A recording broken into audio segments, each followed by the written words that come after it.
ରାସ୍ତାରେ ହୁତୁ ହୁତୁ ହୋଇ ଜଳିଗଲା ସ୍କୁଟି। ହେଲେ ଅଳ୍ପକେ ବର୍ତ୍ତିଗଲେ ଗାଡ଼ି ଚାଳକ।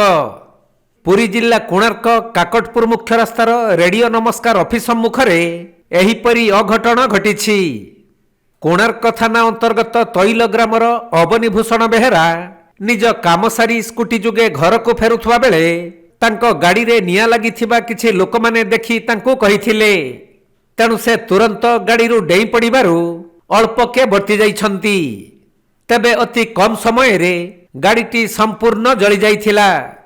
ପରେ ଖବର ପାଇ ଚମ୍ପାହାର ଦମକଳ ଗାଡ଼ି ପହଞ୍ଚିବା ବେଳକୁ ଜଳିପୋଡ଼ି ପାଉଁଶ ହୋଇଯାଇଥିଲା ସ୍କୁଟି।